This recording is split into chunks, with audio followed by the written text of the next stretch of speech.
ஆண்டிப்பட்டி அருகே தனியார் பள்ளிக்கு இணையாக அரசு பள்ளியின் நூற்றாண்டு விழாவை கிராம மக்கள் ஒன்றிணைந்து உற்சாகமாக கொண்டாடினர். தேனி மாவட்டம் ஆண்டிப்பட்டி அருகே அமைந்திருக்கும் திம்மரச நாயக்கனூர் கிராமத்தில் 1000க்கும் மேற்பட்டோர் வசித்து வருகின்றனர். இந்த கிராமத்தில் செயல்பட்டு வரும் ஊராட்சி ஒன்றிய நடுநிலைப் பள்ளியில் 240 மாணவ மாணவிகள் பயின்று வருகின்றனர்.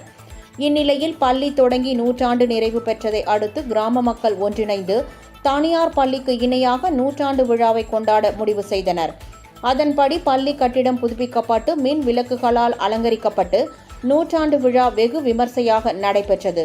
இவ்விழாவையொட்டி மாணவ மாணவிகள் பாரதியார், காந்தி உள்ளிட்ட தலைவர்களின் வேடங்களில் வந்து நல்ல கருத்துக்களை கூறி பொதுமக்களின் பாராட்டை பெற்றனர். பாரம்பரிய கலையான சிலம்பம் சுழற்றுதல், யோகாசனம், கராத்தே உள்ளிட்ட கலைகளை செய்து காட்டியும் சினிமா பாடல்களுக்கேற்ப நடனமாடியும் மாணவ மாணவிகள் தங்கள் திறமைகளை வெளிப்படுத்தினர். மாணவர் சேர்க்கை ஆண்டுக்கு ஆண்டு அதிகரித்து வருவதால் நடுநிலை பள்ளியை மேல்நிலை பள்ளியாக தரம் உயர்த்த அரசு நடவடிக்கை எடுக்க வேண்டும் என்று கிராம மக்கள் கோரிக்கை விடுத்துள்ளனர்.